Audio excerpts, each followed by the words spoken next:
नमस्कार दोस्तों, हमारे चैनल पर आप सभी का स्वागत है। आज की वीडियो में हम यूपीएससी के लिए करंट अफेयर कवर कराएंगे, जो कि संस्कृति आईएएस का रहने वाला है। और संस्कृति आईएएस यूपीएससी करंट अफेयर के लिए काफ़ी अच्छा मटेरियल रखते हैं और मेंटेन भी करके चलते हैं। ठीक है, तो चलिए शुरू करते हैं, जो कि आपकी यूपीएससी प्रीलिम्स 2023 के लिए होने वाली है। करंट अफेयर को देखते हैं। ठीक है, पहला है इसमें उन्नत टोड आर्टिलरी गन सिस्टम। ठीक, advance toward artillery gun system. ये है स्वदेशी 155 मिमी इंटू 52 कैलिबर हॉविट्ज़र तोप है। ठीक, जिसे डीआरडीओ द्वारा विकसित किया गया है। हॉविट्ज़र लंबी दूरी की तोपों को संदर्भित करता है।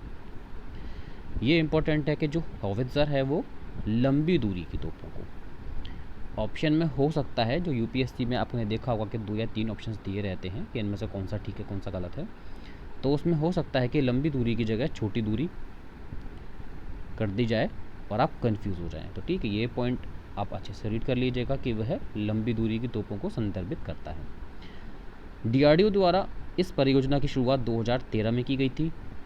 देखिए, अभी करंट का टॉपिक है तो आपको ये भी याद रखना पड़ेगा कि कब इसकी जो शुरुआत है परियोजना की वो कब की गई थी, तो 2013 में की गई थी। ठीक, 2013 में भारतीय सेना में शामिल पुरानी तोपों को आधुनिक 155 मिमी आर्टिलरी गन के बदले की गई थी। ठीक है, इसका उपयोग पारंपरिक ब्रिटिश मूल के 25 पाउंडर्स आर्टिलरी गन के साथ किया गया था। ये भी आप देख सकते हैं, अंडरलाइन कर लीजिएगा। नेक्स्ट है, लाल किले में स्वतंत्रता दिवस समारोह के दौरान आज़ादी के बाद 75 वर्षों में पहली बार तिरंगे को दी जाने वाली 21 तोपों की सलामी में स्वदेशी आर्टिलरी गन का उपयोग किया गया है। कब? प्रथम बार, याद रखिएगा। ठीक है, हो सकता है वो पूछ ले दूसरी बार तीसरी बार, तो आपको याद रखना है कि ये जो पहली बार 21 तोपों की सलामी दी गई है, जो कि स्वदेशी आर्टिलरी गन के द्वारा दी गई है। भारत को यह परंपरा ब्रिटिश शासकों से विरासत में मिली, जिन्हें पदानुक्रम के आधार पर 101, 21, 31 और 21 तोपों की सलामी दी जाती थी। ठीक है, भारत में गणतंत्र दिवस, स्वतंत्रता दिवस और अन्य अवसरों के साथ साथ राष्ट्रपति के शपथ ग्रहण समारोह के समय भी तोपों की सलामी दी जाती है। चलिए, हो सकता है ये आ जाए कि राष्ट्रपति का जो शपथ समारोह होता है उसमें तोपों की सलामी दी जाती है या नहीं, तो याद रखिएगा राष्ट्रपति के शपथ समारोह में भी दी जाती है। देखिए, यूपीएससी वही है कि करंट अफेयर जहाँ से हम सोचना बंद कर देते हैं वहाँ से पूछना शुरू करता है। तो ये टॉपिक्स को हम इग्नोर कर देते हैं और कंफ्यूज हो जाते हैं कि राष्ट्रपति के शपथ समारोह के दौरान जो हॉविट्ज़र तोप हैं, अब देखिए हॉविट्ज़र तोप एक करंट अफेयर का मुद्दा है इस टाइम पर, तो याद रखिएगा कि हाँ दी जाती है, कि राष्ट्रपति का जो शपथ समारोह होता है उसमें एक जो तोपों की सलामी है वो दी जाती है। ठीक है, चलिए अगला है रोशनी। ठीक है, रोशनी है क्या, अब पढ़ते हैं इसके बारे में। यह भारत की पहली खारे पानी से जलने वाली लालटेन है। बस ये इंपॉर्टेंट है, किससे जलने वाली? खारे पानी से। ऑप्शन दिया रहेगा खारे पानी से या मीठे पानी से, डिस्टिल वाटर से, बारिश के पानी से। तो ये आपको याद रखना है कि खारे पानी से जलने वाली लालटेन है। इसमें लगे एलईडी लैंप में विद्युत आपूर्ति के लिए विशेष प्रकार से डिजाइन इलेक्ट्रोलाइट के रूप में समुद्र के खारे पानी का जल उपयोग किया गया है। ठीक है, चलिए NIOT चेन्नई द्वारा विकसित किया गया है इसे। इस प्रौद्योगिकी का उपयोग देश के भीतरी क्षेत्रों में भी किया जा सकता है। चलिए, क्योंकि इस लालटेन में खारे जल अथवा नमक मिश्रित सामान्य जल का उपयोग किया जा सकता है। समझ गए आप? जैसे आप नदियों में भी खारा पानी मिलता है तो उससे भी इसे यूज़ किया जा सकता है, तो कोई दिक्कत नहीं होगी अगर आंतरिक भागों में भी इसका यूज़ किया जाता है। जैसे कि इनका मतलब ये है कि जो इंडिया का बॉर्डर है, ये मान के चलो जो इंडिया का बॉर्डर आता है, तो यहाँ पे जितना भी सी है, जो सी से संबंधित एरिया है वो तो सी यूज़ कर ही लेगा, क्योंकि खारा पानी से संबंधित है, ये चलती है। परंतु जो अंदर नदियाँ बहती हैं उससे भी ये चल सकती है, क्योंकि खारा पानी नदियों में भी आमतौर पर मिल जाता है। तो ये आप याद रखिएगा। ठीक है, यह तकनीक लागत प्रभावी तथा संचालन में व्यवहारत है। ठीक है, इससे देश भर में एलईडी बल्ब के वितरण में जो 2015 में उजाला योजना शुरू की गई थी ना, उसमें बढ़ावा मिलेगा इसे। अब बस ये याद रखिएगा, यही बात है कि आप क्वेश्चंस जो हैं, जो आंसर हैं, उनको बस एक दूसरे से लिंक करना शुरू कीजिए। ये लालटेन पार्टी जा रही हैं और ये किससे हम इंटरेक्ट कर सकते हैं? जो एलईडी बल्ब वितरण शुरू किया गया था 2015 में, उजाला योजना, उससे भी इसे हम जोड़ सकते हैं कि उसको बढ़ावा मिलेगा। ठीक, चलिए आगे देखते हैं। ध्रुवीय प्रवर्धन। जलवायु परिवर्तन से ध्रुवीय क्षेत्र में ग्रीन हाउस गैसों के संकेंद्रण के कारण, देखिए जो पृथ्वी होती है, जो उसके जो ध्रुव होता है नॉर्थ और साउथ, ठीक है, जो गैसों का संकेंद्रण है, मतलब कि जो जमा होती हैं सबसे ज़्यादा गैसें वो इसी एरिया में जमा होती हैं दोनों में, ठीक है, के कारण विश्व के शेष हिस्सों की तुलना में ध्रुवों पर अधिक तापीय परिवर्तन होता है। इस परिघटना को ध्रुवीय प्रवर्धन कहा जाता है। ठीक है, क्योंकि इसी जगह पर जो गैस हैं वो सबसे ज़्यादा एकत्रित होती हैं और जो परिवर्तन है, तापीय परिवर्तन, वो इन एरिया में ज़्यादा होता है और इसी घटना को ध्रुवीय प्रवर्धन कहा जाता है। चलिए आगे देखते हैं।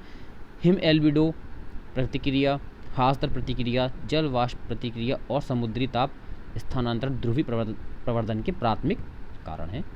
ठीक है, ये परिवर्तन दक्षिणी अक्षांश की तुलना में उत्तरी अक्षांशों पर अधिक स्पष्ट होते हैं। जो हमारी पृथ्वी है, जो नॉर्थ है वहाँ अधिक स्पष्ट होते हैं, जबकि दक्षिण एरिया में, जो दक्षिण का जो नॉर्थ है, सॉरी दक्षिण पोल है, वहाँ पर इतना शो नहीं होते हैं जितना कि नॉर्थ में होते हैं। ठीक है, याद रखिएगा, ज़्यादातर जो ये शो कर पाएंगे, स्पष्ट होते हैं, वो उत्तरी एरिया में या उत्तरी अक्षांशों पर होते हैं। ये हो सकता है कि आपको क्वेश्चन आपको IAS में देखने को मिल जाए। काफ़ी अच्छा है ये, इसे अंडरलाइन कर लेना, ये अच्छे से डिस्क्राइब किया हमने, अच्छी बात है। जिसे आर्कटिक प्रवर्धन के रूप में कहा जाता है। जो उत्तरी वाला जो पोल है वहाँ अधिक स्पष्ट होता है और इसको आर्कटिक प्रवर्धन, ये जो दिया गया है आर्कटिक प्रवर्धन कहा जाता है। देखिए आ सकता है कि आर्कटिक प्रवर्धन किसे कहते हैं, या तो ये आ सकता है या फिर आपको कथन कारण वाला क्वेश्चन आ सकता है कि दक्षिणी अक्षांश की तुलना में उत्तरी अक्षांशों पर अधिक स्पष्ट होते हैं ये परिवर्तन, या दक्षिणी में अधिक स्पष्ट होते हैं, तो आप याद रखिएगा। ठीक, समुद्री बर्फ पिघलने से आर्कटिक महासागर सौर विकिरण अवशोषित करने में अधिक सक्षम होता है, जिससे आर्कटिक प्रवर्धन में वृद्धि होगी। देखिए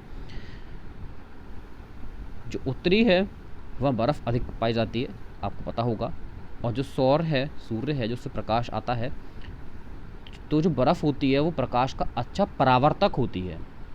प्रकाश यहाँ पे आता है और बर्फ़ से टकराकर दोबारा लौट जाता है, तो वो जो पानी है वो उसे इतना अवशोषित नहीं कर पाता, या फिर बर्फ़ जो नहीं पिघल पाती। ठीक है, ये आप याद रखिएगा, समझिए इस बात को। परंतु जब बर्फ़ पिघलना शुरू हो जाएगी, जब वाटर हो जाएगा, पानी हो जाएगा, तो जो सूरज की जो गर्मी है,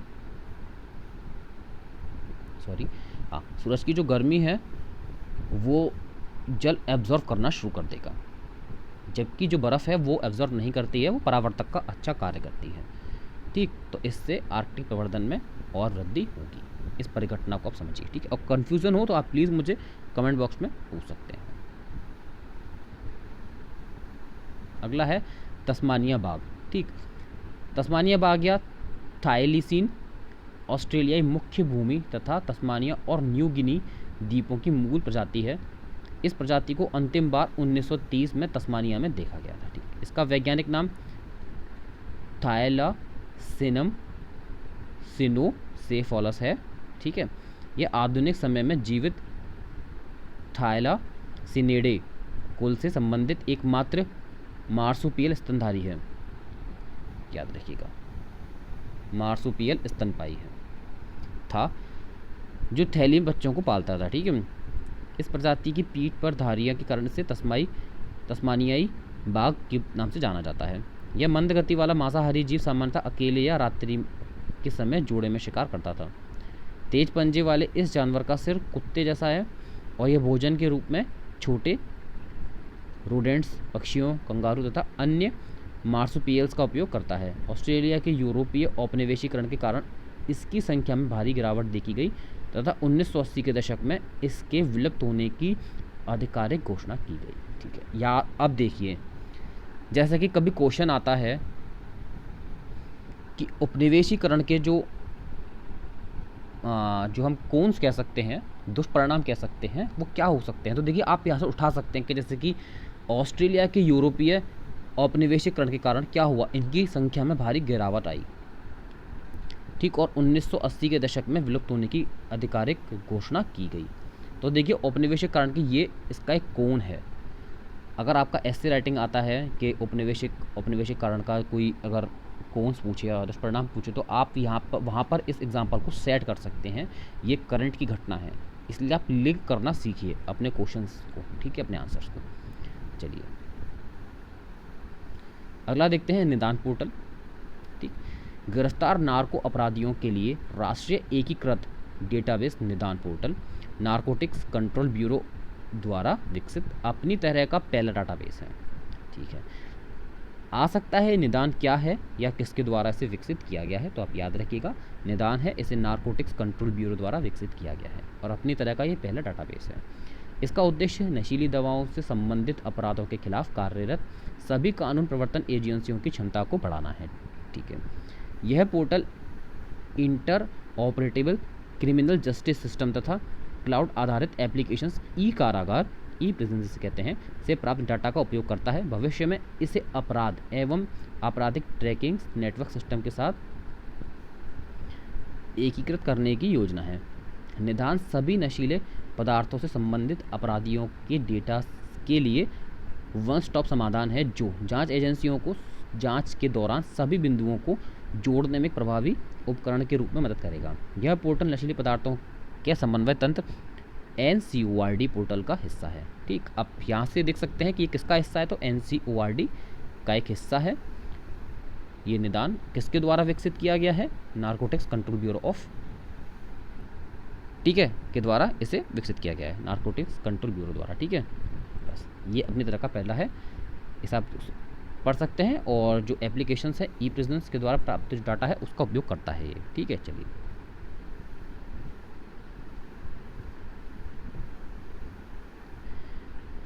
नेक्स्ट है राष्ट्रीय स्वचालित फिंगरप्रिंट पहचान प्रणाली। ठीक, राष्ट्रीय स्वचालित फिंगरप्रिंट पहचान प्रणाली NAFIS अपराधियों के फिंगरप्रिंटिंग की खोज का एक देशव्यापी डाटाबेस है। देखिए ये इस टाइम पर वाकई में बहुत इंपॉर्टेंट है और कई न्यूज़पेपर्स ने या कई करंट अफेयर्स की जो मैगजीन हैं उन्होंने इसे काफ़ी ज़्यादा कवर किया है और ये बहुत इंपॉर्टेंट है अभी को देखते हुए। तो मैं आपसे कहना चाहता हूँ कि आप प्लीज़ इसे नेट से भी सर्च कीजिए, इसके बारे में जितना हो सके आप लिखिए, क्योंकि ये आपको मेंस में ज़रूर देखने को मिल सकता है। ये बहुत इंपॉर्टेंट है इस टाइम टॉपिक।